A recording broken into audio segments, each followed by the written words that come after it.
안녕하세요. 보건소에서 일하고 있는 30대 여자입니다. 여러분은 가족이 창피했던 기억이 있으신가요? 가족은 그저 듣기만 해도 안정적이고 뭔가 울타리 속에서 보호를 받는 기분이 드는 그런 단어잖아요. 물론 사람이 태어난 환경, 살아온 인생에 따라 그 단어가 주는 느낌이 확연히 다르긴 하지만 제게 가족이란 마치 언제 터질지 모르는 시한폭탄이었어요. 집단에 의해 압도당하는 것을 막기 위해 개인은 항상 투쟁을 해야만 했다라는 말이 있죠. 제가 그 개인이었습니다. 사람의 상식은 밥상머리 교육에서부터 형성된다고 하던데 저는 늘 제 상식 이하의 가족들의 행동에 압도당하지 않기 위해 홀로 고군분투하는 외로운 개인이었네요. 저는 제 가족이 전주 근처 작은 시골 마을에서 농사를 지어서 창피한 것도 아니고 부모님께서 가방끈이 짧아서 창피한 것도 아니고 동생이 오랫동안 취업 준비를 하면서 매번 취업을 말아먹는 게 창피한 것도 아니었어요. 시작은 항상 사소했죠. 가족끼리 마트에 가거나 사람들 많은 곳에 가면 당연하다는 듯이 새치기를 하는 부모님. 또 그런 부모님을 따라 새치기를 했음에도 당당한 동생. 무슨 아무것도 모르는 들짐승도 아니고 무단 횡단을 밥 먹듯이 하고 식당에서 당당하게 서비스 요구를 하고 그 요구가 받아들여지지 않으면 다음부턴 절대 안 온다고 주방에다 대고 투덜거리는 모습. 사소하지만 분명 지켜야 남들에게 피해를 주지 않는 기본적인 에티켓들. 그게 저희 가족에게는 누락된 기능 같은 거였어요. 저는 가족들의 그런 모습이 창피했어요. 가족을 정말 정말 사랑하지만 창피한 건 어쩔 수 없더라고요. 그래서 제게는 가족들끼리 오랜만에 외식을 하는 시간이 그렇게 싫었네요. 차라리 집에서 해먹자고 졸라서 부모님은 제게 이상한 애라고 하셨고요. 하지만 평생 그렇게 살아온 부모님을 바꾸기가 쉽지가 않죠. 아니, 아예 불가능했습니다. 부모 자식 관계에서 자식이 부모님의 묵디묵은 버릇이나 습관을 고친다는 게 애초부터 말이 안 되죠.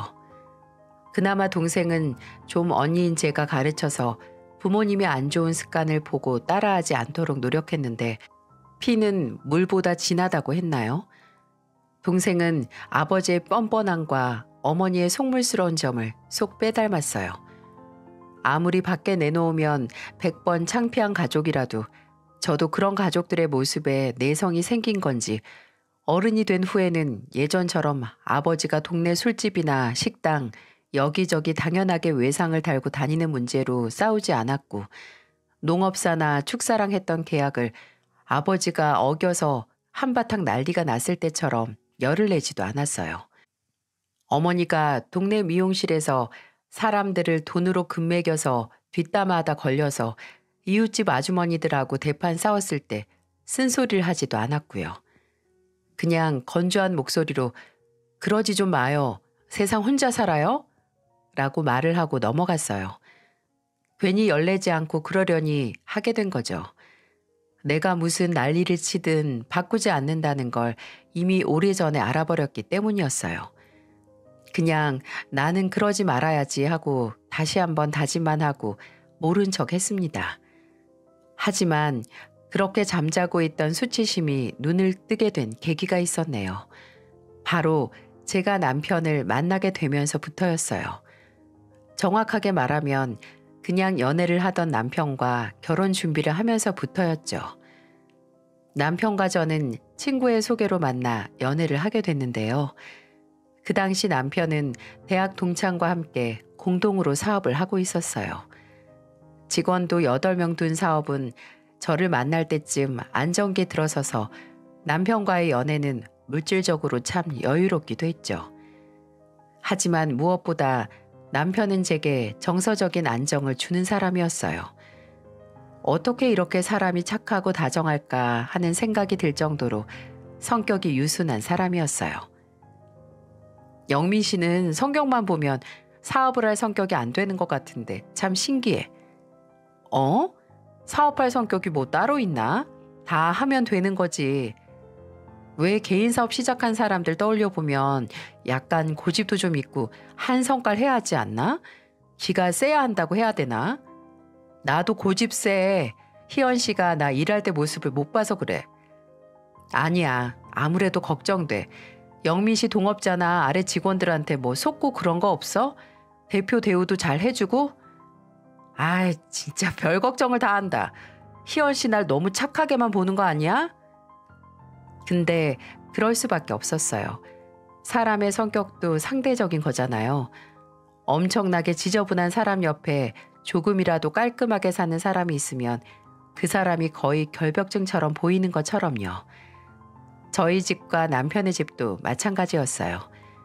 2년의 연애 끝에 제가 속도 위반으로 임신을 하게 됐고 처음 결혼 이야기가 나왔을 때 마냥 나도 결혼을 하는구나 하고 태평하게 생각을 했어요. 그런데 순간 남편을 우리 가족에게 소개시켜야 하는구나 하는 걱정도 드는 겁니다. 하지만 이내 그래 사람 사는 거 다 똑같지 우리 가족이랑 결혼하는 것도 아닌데 뭐 어때? 하고 제 정신을 가다듬었어요. 근데 시어머니를 처음 만나 뵀을 때 애써 가다듬은 정신이 흔들리더라고요. 너무 좋으신 분이었거든요. 나긋나긋하시고 자상하신 분이었죠. 여자들 결혼 준비하는 동안 스트레스를 많이 받는다고 하던데 우리 희연이는 결혼 준비랑 출산 준비도 동시에 해야 하니까 자잘한 것들은 다 영민이한테 넘겨요. 식장이나 손님들한테 청첩장 돌리는 것도 다 영민이 시키고 알았죠? 산모는 그저 아무 걱정 없이 안정 취하는 게 제일이에요. 시댁에 인사를 하고 와서 시어머니 복이 있네. 좋은 분이라서 다행이다 라고 마음이 안심된가 동시에 그런 어머니 아래서 자란 남편이 우리 가족들을 보면 어떻게 생각을 할까 하는 걱정이 스멀스멀 고개를 들었어요. 가족들을 너무 창피해하는 거 아니냐고 저를 야박한 사람 취급해도 어쩔 수 없었습니다. 30여 년을 주변 사람들이 가족들을 손가락질하는 삶을 살아온 제게 이런 걱정은 늘 따라다녔으니까요.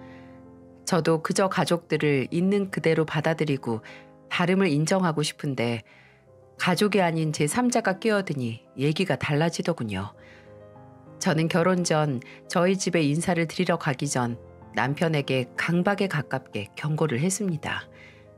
또 남편을 데리고 가기 전에 부모님이나 동생한테 말해두기도 했고요. 민감한 질문에 대한 답은 제가 대충 해놓은 상태라서 아예 못하게끔 해놨고 그냥 결혼에 대한 얘기만 하고 그 외의 질문은 일체 하지 말라고요. 근데 그게 안 하니만 못하게 됐네요. 제가 부모님께 남편이 작은 회사의 공동대표라는 걸 말씀드리면서 한 달 수입이 어느 정도 된다는 것도 정확하게는 아니더라도 뭉뚱그려서 말을 해놨거든요. 근데 저희 부모님은 끝끝내 얼마가 통장에 들어오는지 알아야만 하셨나 봐요. 거 회사 대표면 월급은 얼마나 버나? 월 1,000 정도는 그냥 우습게 벌어? 엄마, 말씀드렸잖아요. 달마다 다르고 고정 수입이 어느 정도 된다고요. 사업이라는 게 언제 뒤집어질지 모르는 거니까 그러지. 고정 수입이 얼마여도 언제까지 그렇게 벌 수 있는 건지 걱정돼서 그래. 걱정돼서. 회사 순이익이 얼마야? 아니. 그것보다 그 공동대표라는 친구하고는 그냥 50대 50 공평하게 나눠? 네. 그 친구는 영업하고 수익 관리, 저는 직원들 관리로 부담을 하긴 하는데 회사에서 전반적인 결정은 공동 책임으로 해서 수입도 똑같이 배분하고 있습니다. 근데 왜 서울 가서 회사 안 차리고 여서 했대? 대학도 서울에서 나왔다면서. 서울 가서 성공하기가 좀 어려워요. 우리 김 대표가 똑똑한 거지. 큰 물에서 쪽박 칠 바엔 작은 물에서 대박 치자고. 그 참 김 대표라고 그만 좀 불러요. 부를 이름이 있는데 왜 굳이 사위를 대표라고 불러요? 맞아요, 장모님. 그냥 편하게 김서방이나 아니면 영민이라고 불러주세요. 대표님을 대표님이라고 부르지 그럼 뭐라고 불러? 아이고, 이제 나도 동네 아줌매들한테 대표 사위 있다고 자랑할 수 있겠네. 우리 집도 좀 허리 펴고 편하게 살겄어. 엄마, 좀 그만하세요. 이 사람이 대표인 거랑 우리 집 사정이랑 뭐가 상관이에요? 아니, 왜 상관이 없어? 언니는 꼭 그렇게 한 번씩 정없는 소리 하더라. 형부, 저 아직도 취준생인데 종종 용돈도 주실 거예요? 대표라는 직함 하나만으로 가족들은 눈에 불을 켰습니다. 당사자는 생각도 안 하고 있는데 언젠가 떨어진 콩고물을 마냥 기다리는 굶주린 동물 같았어요. 남편은 그런 가족들 앞에서 한 번도 불편한 내색을 하지 않았죠. 성심성의껏 날아오는 폭격 같은 질문에 대답을 했고 계속해서 얼굴에 웃는 표정을 잃지 않았죠. 이때는 남편이 의연하게 대처를 했다고 해도 문제는 상견례 자리였어요. 굳이 오겠다고 하는 동생을 어떻게 해서든 못 오게 해서 그나마 마음을 놓고 있었는데 저희 어머니께서 시어머니에게 엄청나게 신뢰되는 말을 하고 말았습니다. 근데 사돈어른이 위암으로 돌아가셨다고 들었는데 김 대표도 매년 건강검진 잘하고 있지? 엄마, 그 얘기를 지금 꼭 해야 돼요? 그럼 언제 하니? 생각난 김에 하는 거지. 걱정 마세요, 장모님. 매년 정기검진도 하고 있고 건강관리도 확실하게 하고 있어요. 그치? 그래, 그래야지. 가족력 그거 무시 못하는 거다. 딸이 엄마 팔자 닮듯이 아들이 아빠 팔자 닮을 수 있는 거야. 사부인께서도 걱정이 참 많으시겠어요. 제가 걱정할 게 뭐가 있겠어요. 영민이가 본인 앞가림 못하는 애도 아니고 저도 알아서 제 몸 챙길 수 있는 애인데요, 뭘. 병이 걱정을 한다고 해서 안 걸리는 것도 아니고 오히려 걱정을 안 하고 편하게 살아야 피해갈 수 있죠. 병은 다 마음에서 온다고 하잖아요. 남편도 시어머니도 걱정을 가장한 어머니의 괜한 말에 대수롭지 않게 반응을 하셨어요. 근데 어머니는 제가 눈치를 보든 말든 끝까지 안 해야 할 말도 가리지 않고 하시더군요. 아들 하나 잘 키워서 대표 어머니 소리도 듣고 참 좋으시겠어요. 응? 저 대표 어머니라고 부르는 사람 한 명도 없어요. 제가 해낸 것도 아니고 아들이 해낸 건데 제가 좋은 것도 없고요. 그래도 부모라는 게 자식이 잘 되면 그 덕 보고 살 수도 있죠. 근데 TV에서 보면 자식 하나 잘난 거 뒤에서 키워준 은혜 받아먹겠다고 붙어서 자식 고생시키는 부모들 나오면 참 정도껏 해야 하는 것 같아요. 심지어는 결혼해서 지들 가정 꾸려야 하는 자식한테도 그렇게 버는 만큼 돈 내놔라 하더라고요. 우리 사부인은 안 그러실 거죠? 아무리 아들이 회사 대표여도 결혼했으면 지들 버리는 지들이 알아서 하게 냅둬야죠. 속이 빤히 보이는 말이더군요. 돈 좀 버는 아들 결혼 후에 돈 버는 거 간섭하지 말라는 말을 아주 돌려 말하는데 그 속내가 너무나 잘 보여서 민망하고 창피했어요. 솔직히 주제 넘는 말이잖아요. 시어머니께서 저나 남편에게 수입을 어떻게 하라고 하신 적도 없고 그럴 계획도 없는 분에게 괜히 혼자 무슨 상상을 하신 건지 저런 소리를 하는 겁니다. 제가 기겁을 해서 어머니를 쳐다보는데 죄송하고 감사하게도 시어머니께서 아무렇지 않은 표정으로 조곤조곤 대답을 해주셨어요. 그럼요. 지들이 알아서 하겠죠. 시댁이든 처가든 저들이 좋아서 같이 살겠다고 하는 건데 괜히 옆에 붙어서 뭐 떨어질까 기다리는 추잡한 짓을 왜 하겠어요. 저는 그저 우리 영민이가 우리 희연이랑 건강한 아이 낳고 그저 오순도순 잘 살기만 하면 좋게 해요. 사부인도 그러시죠? 나중에 제가 남편과 시어머니께 그날 저희 어머니가 보인 무례에 대해 사과를 했더니 뭐라고 하셨는 줄 아시나요? 희연이 네가 죄송할 게 뭐 있니? 가족은 희연이 네가 선택할 수 없는 건데 너무 너랑 다른 가치관을 갖고 있는 부모님 원망하지 마렴. 사람이 다 그렇게 살 수밖에 없는 이유가 있는 거 아니겠니? 남편과 시어머니가 제 마음을 너그럽게 이해해주고 배려해줄수록 이상하게 저는 더 작아지는 것 같기도 했어요. 왜 내 사랑하는 가족들 때문에 괜히 남편에게 미안할 일이 생기는 건지, 결혼 후에도 남편에게 미안할 일, 창피한 일 만들지 않기 위해 혹시나 가족들이 남편에게 개인적으로 연락할까 항상 신경을 곤두세웠어요. 시작은 제 동생이었네요. 결혼 후 몇 달 되지 않아 제가 첫째를 낳고 나서 동생이 생각지도 않게 먼저 조카 선물이라고 옷이나 신발, 장갑 같은 걸 사서 오더군요. 평소 받을 줄만 알던 동생이 그래도 이모 됐다고 철이 들었나 생각을 했는데 참나 그게 다 더 큰 걸 얻기 위한 밑작업이었던 거예요. 동생이 계속해서 실패하던 취업에 성공을 해서 집에서 멀지 않은 곳에 취직을 했습니다. 근데 남편이 동생 취업 선물로 명품 가방을 사준 거예요. 남편은 평소에도 종종 동생이 우는 소리를 하면 20만 원, 30만 원씩 용돈을 보내줬거든요. 굶고 다니지 말라고요. 걔가 왜 굶어요? 자취도 안 하고 집에 얹혀 사는 앤데. 제가 불안해서 평소 남편에게 무슨 소리를 하고 사나 싶어 그간 남편과 동생의 문자 내용을 확인해 봤습니다. 명품 가방을 받기 전에 이런 말을 했더라고요. 형부, 저 이제 취업했는데 마땅히 들고 다닐 가방이 없어요. 저 취업 선물로 구찌 가방 사주시면 안 돼요? 제가 가방 품번이랑 사진 보낼게요. 제가 정인이 옷도 사서 보내드렸잖아요. 참나, 꼴랑에 내복 몇 개 사주고 본인은 300짜리 명품백을 받아가다니. 이 정도면 뭐 날도둑 아닌가요? 이러다가는 집에서 회사 다니기 힘들다고 자취방 업계 보증금도 달라고 할 것 같아서 동생 번호를 남편의 휴대폰에서 아예 차단을 해버렸어요. 더 이상 네 형부한테 구걸하지 말라고 마지막으로 문자를 보내고 말이죠. 동생이 이러는 건 아주 우스운 수준이었어요. 결혼하고 2년 정도 지났을 때 제가 퇴근하고 회식까지 해서 집에 늦게 들어간 일이 있었어요. 밤 11시 조금 넘어서 집에 들어갔는데 남편이나 딸이나 다 자고 있을 줄 알았는데 현관에 들어서니까 대화 소리가 들리는 거예요. 그것도 뭔가 알코올을 듬뿍 머금은 말소리가 말이죠. 아유, 내가 진짜 우리 김서방 잘 만났어. 내가 김서방 때문에 살았다니까. 그래도 내가 염치가 있는 놈이지 새 거 사달라고 안 해.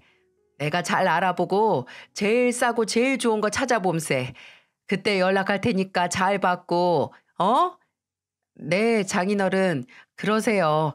제대로 잘 알아보시고 천천히 고르고 연락 주세요. 김서방은 싸나이다, 싸나이. 어? 어라? 우리 큰딸내미 왔네?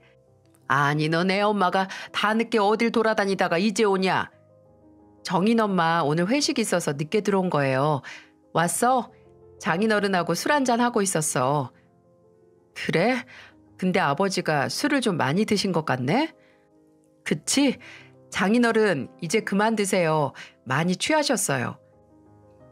집에 들어와 보니 아버지는 얼큰하게 취해서 뜻모른 말을 하면서 남편을 칭찬하고 있었고 남편은 늘 그렇듯 평온한 얼굴로 아버지의 말에 묵묵하게 맞장구를 치고 있었네요.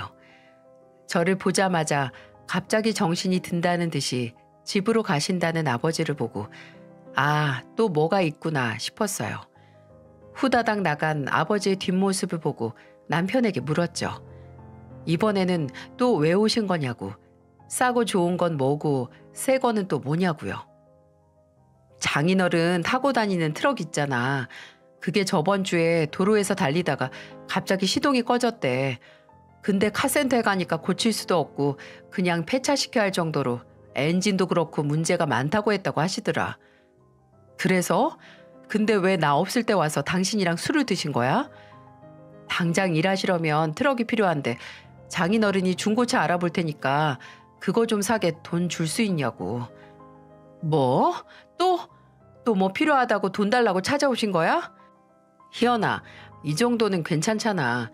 뭐 새 차를 뽑아드리는 것도 아니고 또 괜히 돈 모자라서 연비 안 좋은 차 사거나 폐차해야 할 차 수리해서 타시다가 사고라도 나면 어떡해. 이 정도는 괜찮아. 이 정도는. 무슨 일만 생기면 뭐가 필요하다, 현금이 필요하다 하면서 제일 먼저 당연하게 남편을 찾는 우리 집 식구들. 남편에게 정말 부끄럽고 시어머니께도 죄송했어요. 결혼하고 시어머니는 한 번도 용돈이나 선물이나 뭐든 말을 꺼내신 적도 없었거든요. 근데 저희 부모님이나 동생은 용돈도 명품 가방도 차도 뭐 맡겨놓은 사람처럼 남편에게 당당하게 손을 벌리니 정말 미칠 노릇이었죠. 네, 남편이 돈을 여유 있게 버는 것도 맞습니다. 가족끼리 정말 힘들면 도움을 요청할 수도 있죠. 근데 저희 가족에게는 남편이 그냥 시도 때도 없이 돈 필요하면 쉽게 찾아가는 무슨 ATM기 수준이었다는 거예요. 그럴 때마다 남편에게 사과를 하는 것도 지쳐서 나중에는 왜 그렇게 받아주냐고 그냥 무시하고 거절하라고 내가 대신 거절하겠다고 짜증도 냈어요. 근데 저희 남편이 뭐라고 했는지 아세요? 가족은 할 수만 있다면 나중에 후회할 일 안 만드는 게 좋아. 내가 지금 못 도와주는 것도 아니고 도와줄 수 있을 때 도와줘야 나중에 후회도 안 하지. 나는 지금도 제일 후회되는 게 우리 아버지 돌아가시기 전에 더 먼저 성공해서 호강 못 시켜드린 거 그게 제일 후회돼. 지금 능력 있는 사위, 능력 있는 형부라고 불러줄 때가 좋은 거라고 생각해야지. 자동차 얘기하니까 생각이 나는데 이렇게 세상 너그러운 남편도 이건 좀 아니다 하고 생각한 사건이 있었어요. 한창 일하고 있는데 남편에게 불현듯 문자 한 통이 딸랑 날아왔었죠. 내 차가 없어졌어 라고 말입니다. 이게 대체 무슨 소리인지 저처럼 본인 회사에서 한창 일하고 있을 남편의 차가 갑자기 사라지다뇨. 뭔가 싶어서 남편에게 전화를 하니 남편도 어리둥절한 목소리로 거래처 가려고 주차장을 내려왔더니 차가 없어졌다고. 지금 경찰 부르고 관리사무소에서 CCTV 확인할 거라고 하더군요. 확인하고 다시 연락하겠다고 하고 전화를 끊었어요. 경찰도 불렀다니까 해결이 되겠지 하고 다시 일하고 있다가 퇴근 1시간 전 즈음 다시 남편에게 문자를 남겼습니다. 경찰이 뭐래? 라고 보냈더니 남편은 경찰을 돌려보냈대요. 제가 왜 돌려보낸 거냐, 차는 찾았냐 하니까 집에 와서 말해준다고 하는 남편. 뭐지? 뭐길래 집에서 보재? 싶어서 퇴근 후에 바로 집으로 갔죠. 집에 도착해서 먼저 와서 딸과 함께 있는 남편에게 물었습니다.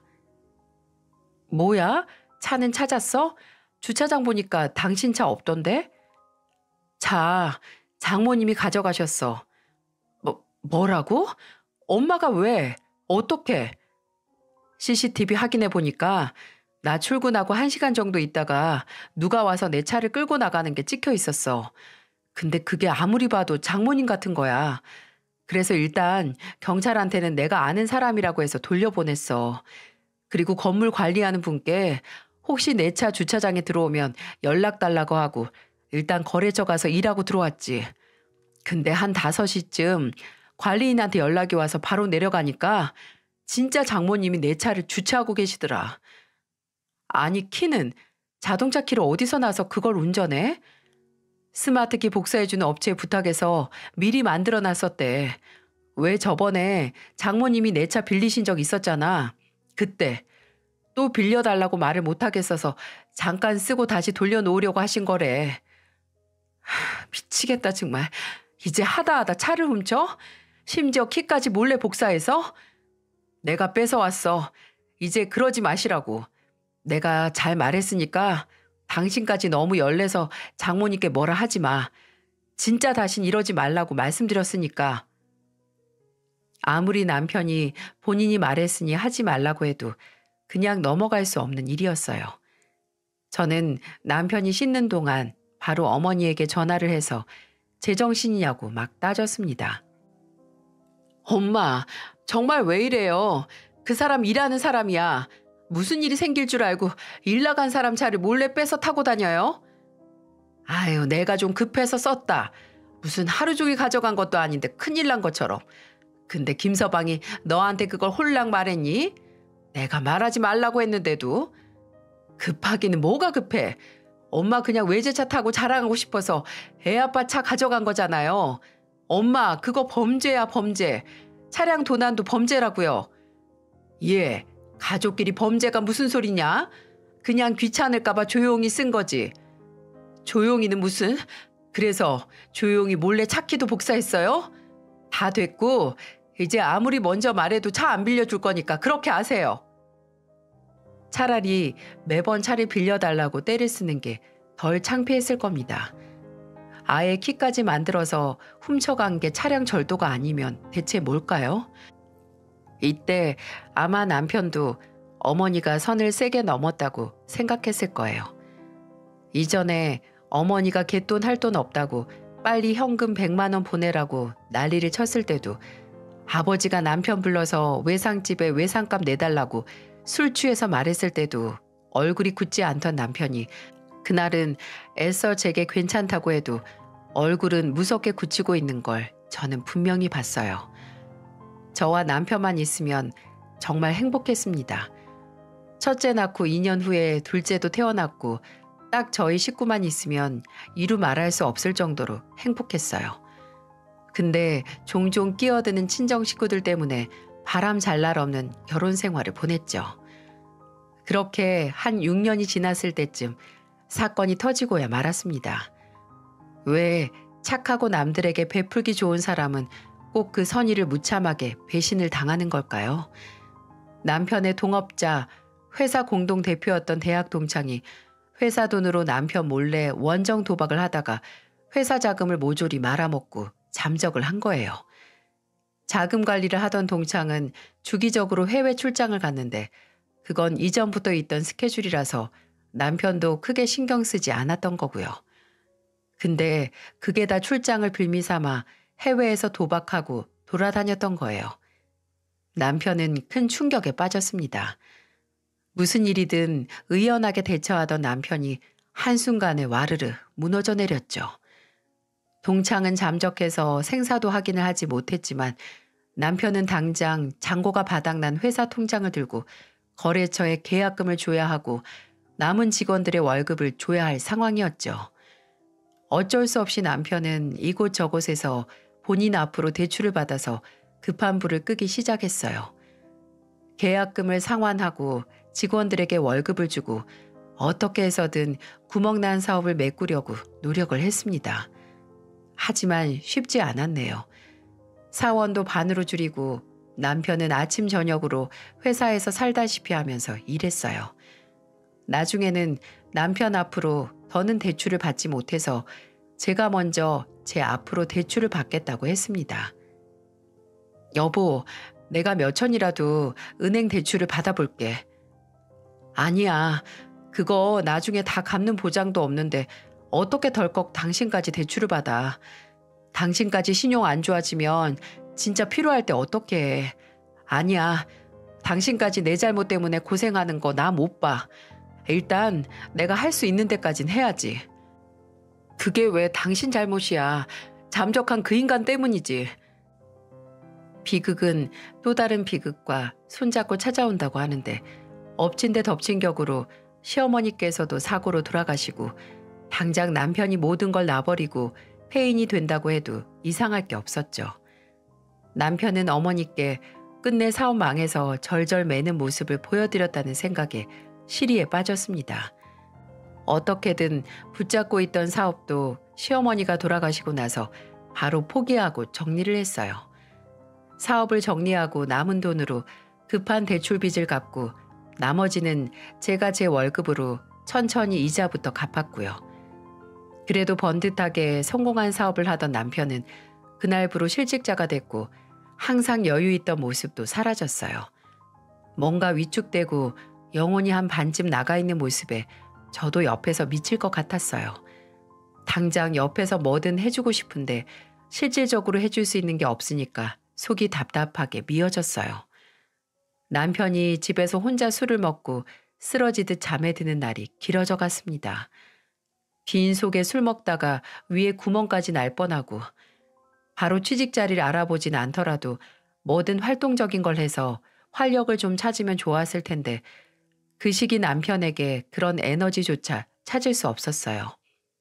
이렇게 정신없이 어떻게든 사라지는 와중에 정말 화가 나는 점이 뭔지 아시나요? 남편의 사업이 서서히 무너지기 시작하자 이전에는 정말 현관문이 닳도록 찾아오고 휴대폰이 닳도록 연락을 하던 친정 식구들이 간간무소식이 된 겁니다. 혹시 사업 망했다고 돈 빌려달라고 연락할까 무서워서 숨죽이고 있던 걸까요? 저희 어머니가 사업이 망하기 전까지는 남편을 김 대표라고 부른 거 아시죠?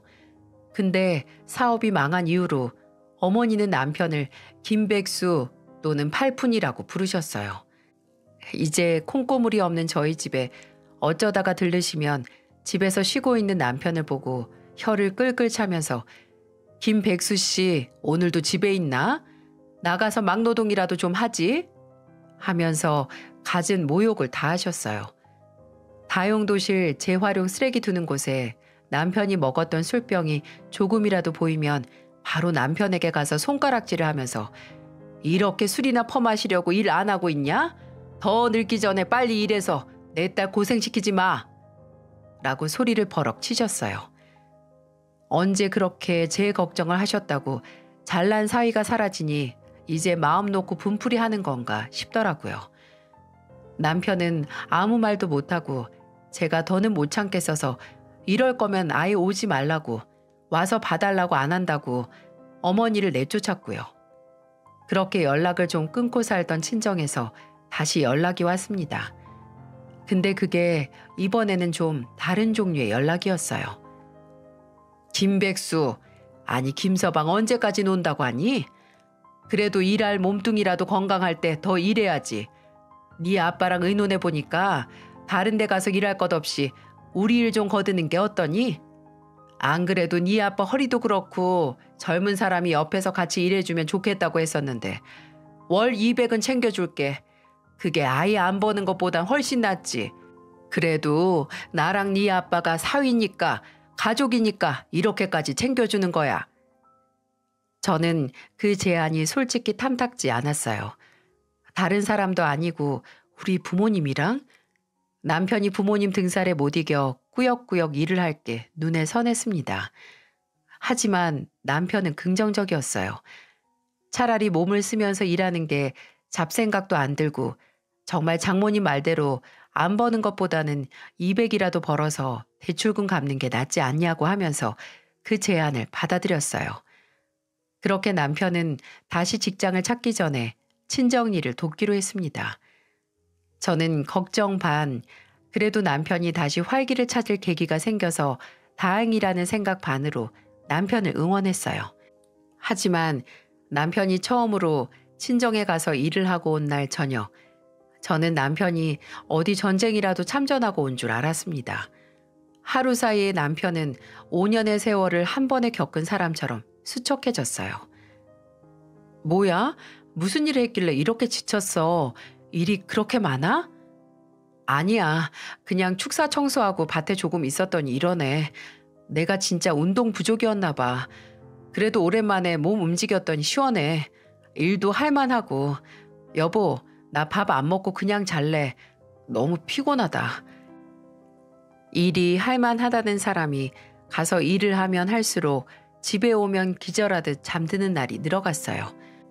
그리고 의아했던 게 몸의 상처도 늘어갔다는 겁니다. 팔뚝이나 목에 핥힌 자국도 있고 다리나 몸통 쪽에 멍 자국이 그렇게 보이는 거예요. 씻는다고 옷을 벗던 남편 등 허리 쪽에 시퍼런 멍을 보고 놀라니까 남편은 대수롭지 않은 듯 말하더군요. 이거 축사에서 살짝 내가 넘어졌어. 거기 미끄럽잖아. 그러다가 기둥에 부딪혀서 그래. 걱정하지 마. 어디서 싸움을 하고 돌아다니는 사람도 아니고 왜 그냥 농사일 돕고 온다는 사람이 몸에 상처를 주렁주렁 매달고 오고 넘어갈 것처럼 피곤해하는지. 남편은 매일 얼굴이 회색이 되도록 몸이 축나고 있는데 또 본인이 딴 양파랑 상추랑 깻잎 얻어왔다고 제게 웃으면서 가져온 채소 꾸러미를 내밉니다. 근데 이 고생과 수모가 한순간에 한 줌의 채가 되는 거였어요. 남편은 아버지의 돈 문제로 2달치 월급을 한 번에 받기로 했었는데 약속된 2달이 됐는데도 남편 통장으로 들어오는 돈이 없는 거예요. 남편이 전화를 해서 물어도 기다리라고만 하고 또 제가 전화해서 성질을 내도 기다리라고만 합니다. 납품하는 곳이랑 얘기가 틀어져서 아버지도 돈을 못 받았다고요. 그리고 일주일 후에야 약속된 급여가 들어왔죠. 그게 약속된 400만 원이 아니라 고작 80만 원이었다는 게 문제였지만 말이죠. 저는 가타부타 생각할 것도 없이 혼자 친정으로 달려갔어요. 남편에게 돈 문제로 부모님이랑 얘기를 하게 하는 것보단 제가 가서 따지는 게 빠를 것 같았거든요. 저는 퇴근하고 일 끝나자마자 친정으로 향했어요. 친정 현관에 들어서자마자 저녁을 잡수고 있던 부모님에게 불같이 화를 냈죠. 이게 말이 돼요? 납품한 업체가 돈을 주든 아니든 2달 동안 뼈가 부서져라 일한 사람한테 급여도 늦게 보내주고 심지어 별 설명도 없이 고작 80만 원을 보내요? 진짜 제정신이에요? 돈이 문제가 아니라 이게 사람 바보 만드는 거지. 가족이라고 챙겨준다 뭐다 할 일이냐고요. 제가 뭐라는 거야? 너 들어오자마자 애비 앞에서 뭐라는 거냐? 아, 그렇게 예의 차리시는 분이 사위는 데려가서 2달 동안 노예처럼 부려먹고 고작 80만 원을 줘요? 80만 원을? 안 주는 것보다 낫지 뭘 그래. 너 돈 때문에 지금 부모 앞에서 버르장머리 없이 소리를 빽빽 지르는 거야? 애당초 한 달에 200이라는 소리 누가 먼저 했는데 200 준다고 사람 데려가서 거의 무일푼을 부려먹은 거잖아요. 이제 됐어요. 애들 아빠 이제 아버지 도와서 일 안 하니까 더는 연락하지 마세요. 노예 구하려면 다른 데 알아보시라고요. 그 이후로 남편을 친정으로 보내지 않았어요. 아니, 그러고 싶었습니다. 저는 남편에게 앞으로 연락 와도 절대로 받지 말고 가서 일도 절대로 하지 말라고 차라리 그 푼돈 안 받는다고 말을 했어요. 하지만 남편은 종종 제발 와서 도와달라는 아버지의 요청을 거절하지 못했어요. 아버지께서는 그전에는 미안했다, 정말 남는 게 없었다고 하면서 일당으로 쳐서 바로바로 준다고 남편을 불러내더군요.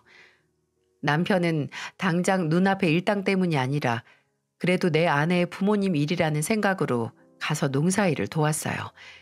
제가 제발 가지 마라, 가면 당신만 바보 된다고 해도 남편은 어차피 지금 놀고 있으니 운동 겸사겸사 해서 우리 애들 과자값이라도 벌고 오겠다고 하면서 갔네요. 그렇게 남편이 가서 받은 돈은 10만 원도 채 안 됐습니다. 어느 날은 5만 원 한 장 딸랑 받아오기도 했고요. 그렇게 한 8개월 정도 혈압이 오르락 내리락 하면서 살았어요. 사람이 심적으로도 물질적으로도 여유가 있어야 건강을 챙기게 되죠. 돈 없고 시간도 에너지도 없으면 당장 옆에 있는 병원도 잘 안 가게 되잖아요. 그러다가 일이 터졌네요. 제가 착한 사람은 나중에 복을 받아서 행복하게 산다는 전형적인 교훈이 다 말도 안 되는 소리라는 걸 깨닫게 되는 그런 일이 말이죠. 술이 는 후로 역류성 식도염이 생긴 남편이 하루는 속이 더부룩한 게 며칠째 나아지질 않는다고 하더군요. 제가 병원에 가라고 해도 며칠을 미루다가 겨우 가서 검사를 받았는데 충격적인 결과를 마주하고 말았어요. 남편이 위암이라고 합니다. 절제 수술이 필요해서 의사는 수술 날짜를 의논하자고 했고요. 사람이 계속해서 힘든 일이 생기면 사기가 확 꺾이는 거 아세요? 수술도 치료도 사람이 의지가 있어야 할 수 있는데 저는 그때 처음으로 남편의 입에서 극단적인 말이 나오는 걸 들었어요. 저는 당장 무슨 생명줄을 잡는 심정으로 남편을 끌어안고 말했습니다. 내가 곁에 있으니 제발 포기하지 말라고. 나도 당신을 포기하지 않을 거니까 제발 자신을 놓지 말라고 말이죠. 제 절박한 목소리에 남편은 이내 울면서 저를 끌어안았어요. 병원에서 수술 날짜를 잡고 집으로 돌아왔는데 남편에게 전화가 오더라고요. 친정 아버지였습니다. 내일 와서 일 좀 도와줄 수 있냐고 하셔서 남편은 천천히 방금 병원에서 암 진단 받아서 수술 전까지 일은 좀 힘들다고 상황 설명을 했어요. 아버지는 놀라면서 예상 외로 남편에게 몸은 괜찮냐고 일단 희연이랑 같이 집으로 오라고 하시더군요. 밥 같이 먹으면서 얘기 좀 하자고요. 구박하고 부려먹던 아버지가 웬일로 와서 밥 먹자고 하시는지 조금 의심스러웠습니다. 그래도 가족이라고 수술 전에 같이 식사를 하고 싶으신가 생각도 들었고요. 그래서 저녁은 친정에 가서 먹자 결정을 하고 남편과 아이들과 함께 부모님 댁으로 향했어요. 그렇게 간 친정에는 뭐 별다른 반찬은 눈에 보이진 않았어도 그래도 어머니랑 아버지는 남편에게 몸 상태에 대해 물었고 든든하게 먹어두라고 말을 해주시더라고요. 근데 부모님이 남편에게 살갑게 말할수록 남편의 얼굴은 점점 어두워졌고요. 제가 그걸 보고 좀 의아해했을 때 아버지께서 물으셨어요. 수술 날짜는 아예 잡고 온 거야? 네, 3주 뒤로 잡았어요. 수요일이요. 수요일? 아이고, 그럼 안 되는데. 왜요? 그날 우리 축사 보수공사 하기로 했는데 그래서 얘 부르려고 했지. 장인어른, 제가 수술 날짜는 못 미뤄요. 그날은 그냥 인부들 써서 하세요. 그럼 회복은 언제까지 입원하니? 네 장인어른 디스크 또 도져서 한동안 힘든 일을 못하는데 위암 수술이야 요새는 로봇으로 그냥 싹둑 자르기만 하는 거라며. 그럼 한 3일이면 퇴원하는 거 아니냐? 지금 암 수술한다는 사람한테 그게 할 소리예요? 수술 잘 받고 푹 쉬어라 해도 모자를 파네. 빨리 퇴원해서 일하라고요? 그럼 어떻게 하니? 네 아버지 허리가 말이 아닌데. 너는 그저 네 남편만 소중하고 부모는 눈에 보이지도 않지? 이제 돈도 못 버는 남편 뭐가 그렇게 대단하고 소중하다고. 그래도 우리가 가족이라고 백수로 지내는 동안 그나마 인간답게 일하게 해줬지 않니? 그 마음 생각해서 수술하고 회복도 빨리 해서 다시 일 도울 생각을 해야지. 안 그래 김서방? 인간답게 일하게 해주는 게 하루 종일 혼자 밥 갈게 하고 채소 따서 정리하게 하고 축사 청소시키고 손직원까지 하는 거예요? 뭐? 당신 그게 무슨 소리야? 손찌검이라니. 제가 방금 무슨 얘기를 들은 거죠? 퇴원하면 최대한 빨리 일 도울 준비하라는 부모님의 소원과 같은 말을 뚫고 참던 남편의 억누른 목소리에 골이 울렸습니다. 남편은 저를 쳐다도 보지 않고 조용히 휴대폰을 들어 올렸어요. 휴대폰 화면에는 동영상이 재생되고 있었는데 그 내용에 순간 눈이 머는 줄 알았어요. 화면에 나오는 배경은 저희 아버지의 밭이었고 등장하는 인물은 아버지와 어머니였습니다. 휴대폰 카메라 시점으로 봤을 때 남편이 입은 옷의 가슴 주머니에 휴대폰을 넣고 찍은 것 같았죠. 이게 뭐냐? 너 언제 이런 걸 찍었어? 처음으로 장모님이 제 머리를 바구니로 쳤을 때부터요. 기억나세요, 장모님? 저 일 돕고 3일째 됐을 때 상추머리 잘못 뜯었다고 제 머리 바구니로 내리치셨잖아요. 엄마, 이 사람을 때렸어요? 그리고 장인어른이 느리다고 제 정강이 찬 것도 동영상으로 다 찍었어요. 축사에서 염을 골고루 못 준다고 삽으로 제 등친 것도 다 녹화됐고요. 양동이 제 얼굴로 집어던진 것도 다 찍혔어요. 너 그걸 뭐하라고 찍었어? 내가 괜히 때렸어? 네가 일을 못같이 하니까 승질이 나서. 아버지 깡패예요? 진짜 사람을 노예 취급을 했어? 어떻게 이렇게 폭력을 써요? 아, 네 서방이라는 게 답답하게 일을 하니까 내가. 장인어른, 저 이거 신고하려고요. 뭐? 약속된 임금도 안 주고 헐값에 사람 쓰면서 폭력까지 쓴 두 분, 경찰의 폭행죄랑 임금 체불로 형사 고소할 겁니다. 더 이상은 제가 참을 수가 없네요. 돈 줄 때는 사위가 사람처럼 보이고 돈 없으니까 가축보다도 못하게 보이나요? 얘 희연아, 네 서방이 지금 우리 고소한단다. 장인이랑 장모를. 왜 하면 안 되는데요? 이 사람이 두 사람 고소하고도 남죠. 내가 지금까지 봐온 이 사람 몸에 남은 멍이랑 흉터가 다 우리 부모님이 일 시키면서 때려서라고. 진짜 내가 똑같이 갚아주려는 거 참고 있는 줄 아세요? 야, 희연아. 저 지금까지 장인어른이랑 장모님께 부끄러운 일 한 번 하지 않았습니다. 저 돈 잘 벌 때 가족이고 내 아내 부모님이니까 저희 부모님처럼 뭐든 해드렸어요. 돈 못 번다고 사람 취급 안 할 때도 혹시나 문제가 커지면 애엄마가 상처받을까 좋게 좋게 넘어갔고요. 근데 두 분은 그런 대접을 받을 사람들이 아니네요. 내일 바로 경찰서 가서 제가 가지고 있는 증거대로 고소할 거니까 그렇게 하세요. 흥, 지가 하면 뭘 안다고. 희연아, 네 서방 좀 말려라. 어? 말리기는 뭘 말려요? 아예 예전에 줬던 것도 다 뺏고 싶은데. 마음 같아선 이 사람이 두 사람한테 드렸던 용돈도 죄다 이자 쳐서 회수하고 싶다고요.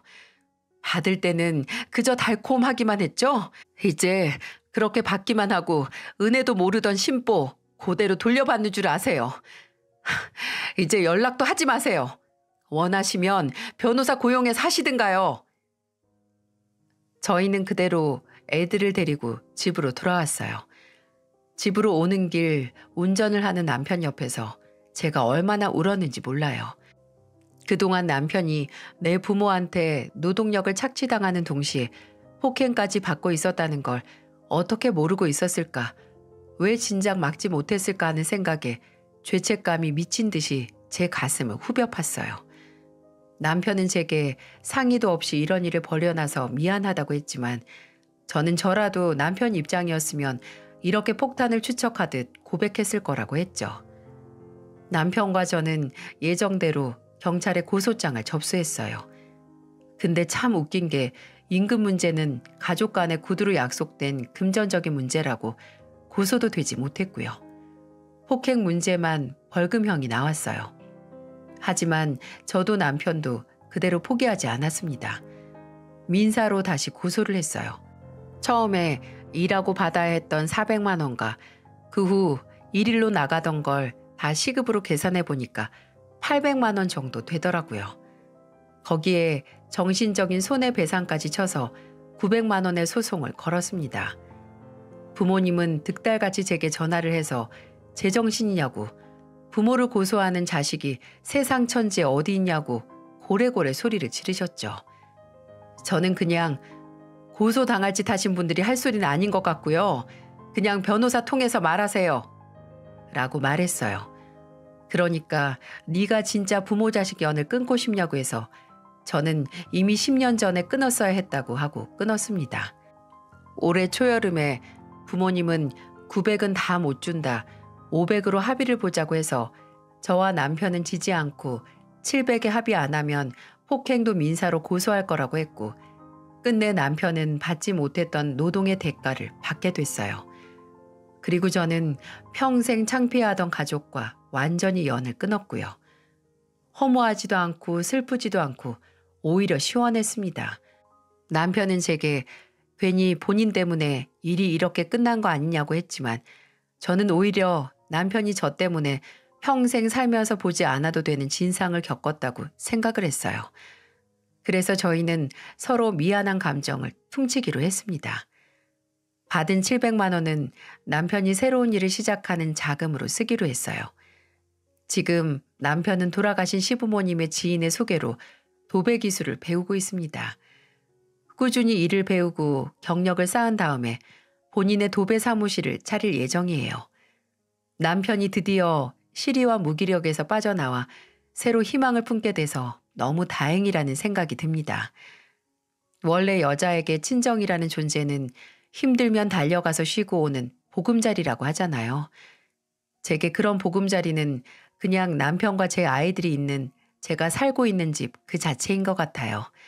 남편의 사업 실패로 인해 그나마 얻은 게 있다면 평생 제가 메고 갈 십자가 마냥 어깨에 있던 가족이라는 존재를 내려놓게 되었다는 거겠죠.